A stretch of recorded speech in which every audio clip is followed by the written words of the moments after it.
So the other day I posted a video about basically like the scam of, I don't know, individualizing the fight against climate change instead of making it something that corporations have to deal with. And a lot of people had a lot of different things to say. So the first thing we have to talk about is, what is a corporation's duty? Okay, in order to really understand the multifacetedness of this subject, we have to understand, what is a corporation's duty? What are they supposed to be doing versus what are they actually doing? So every corporation has the duty to uphold like civil, I wouldn't say like civil obedience, but they're supposed to do no harm essentially.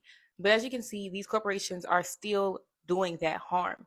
So the problem comes when you as an individual are saying it's on me to combat climate change, because it is not on you to combat climate change, because there is nothing that you individually can do. Climate change is something that has been happening for probably like 300 to 400, probably even before that. Okay, it's been happening since the European Industrial Revolution, and probably far before that, because they already had changed their climate and their ecosystem into something unrecognizable before they, colonized the states.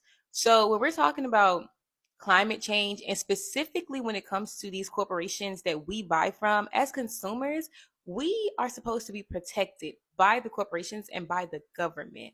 And the problem comes with saying, hey, if you get solar panels or this, da, da, da, da, you're fighting climate change. But not really, because it still takes a factory to make those solar panels, and those are still releasing fumes into the air. Still adding to climate change no matter what it is that you do, because we live in a world that revolves around fossil fuels and things that actually impact the climate and make climate change. All this to say, it is not on the individual to combat climate change, and there's nothing that the individual can do.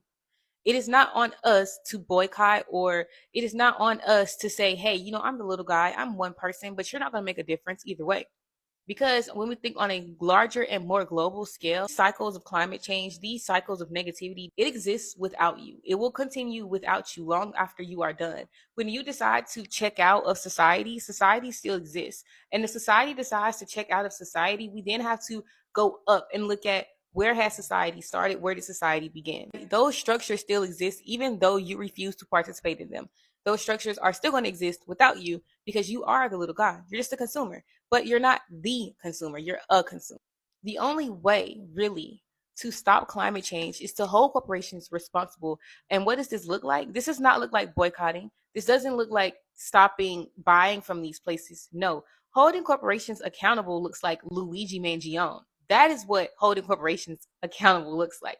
Bitch, assassination. But even more than just like assassinations and shit like that, it looks like defunding. Your refusal to participate does nothing in getting these structures out of here. It does nothing to reduce the structure or to like uncreate the structure. It does nothing. The structure still exists. That's why I'm saying, like, it's going to still exist without you.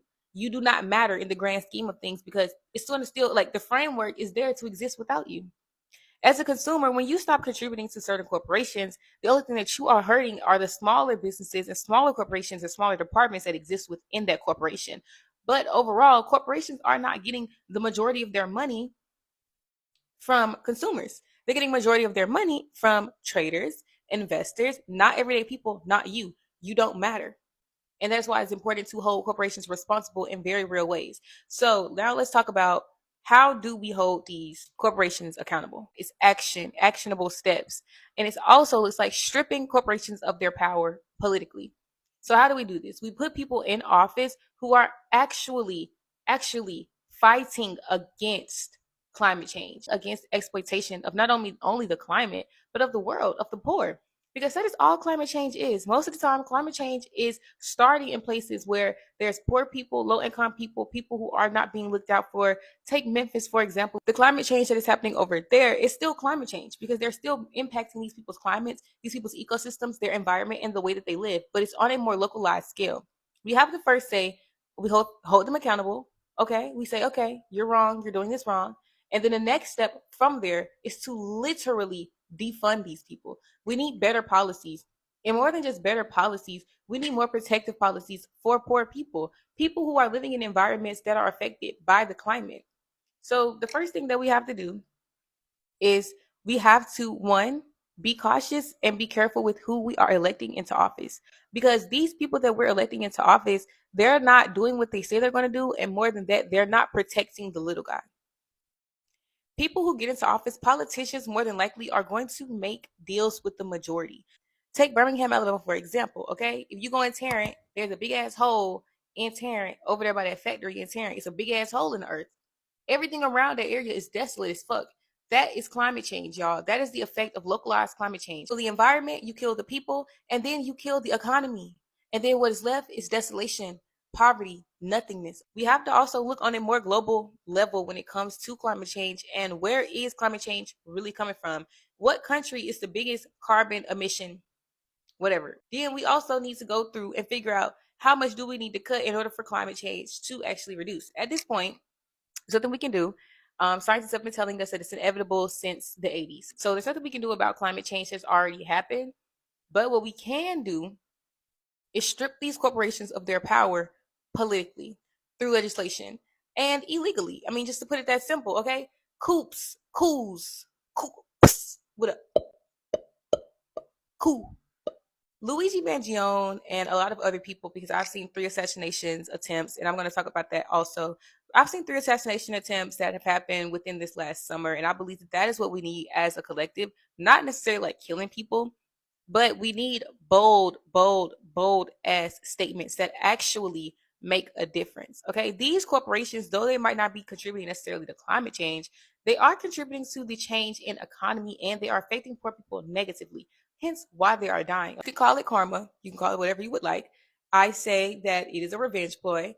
I think that what we need to do, of course, is reinstate people in those positions who are going to do better. Killing, cutting off the head, don't do nothing for the rest of the snake. You have to start from the bottom up, from the foundation. You have to rip the corporation's foundations up from underneath them. And the way to do that isn't necessarily going after the little guy, and it isn't going after the big guy either. It's really going after the middle guy. And the middle guy is going to be your investors. Your middle guy is going to be your shareholders and the board members of these companies. CEO doesn't have any real power. It's the people who are actually kind of in the shadow environment of these corporations and the people who these corporations are outsourcing to. Most of the time, these people are on offshore accounts. They're outsourcing to mercenaries and shit. Like, dead ass. Like, most of these corporations, they get their money elsewhere. They're not getting their money from you. Like, they don't care about you. So if you leave their market, what they're going to do, they're going to go to a higher market, a market that you don't even exist on. And I think that that's the ignorance that we have as really a people. We don't realize that there's levels to everything, and there's levels to every market that you exist on. There's the consumer market, and then there's the higher one, and then there's the higher one, and there's the higher one. You know what I'm saying? Like, there's middle class, and there's upper class, and there's even more upper class, and there's more upper class. You know what I'm saying? We have to acknowledge the levels, and we have to acknowledge the depth and the nuance in order to properly fight climate change and to properly fight against corporations and their exploitation. So stop blaming yourself. Stop blaming your neighbor. Do whatever the fuck you want to do, because you're not doing it. It's them.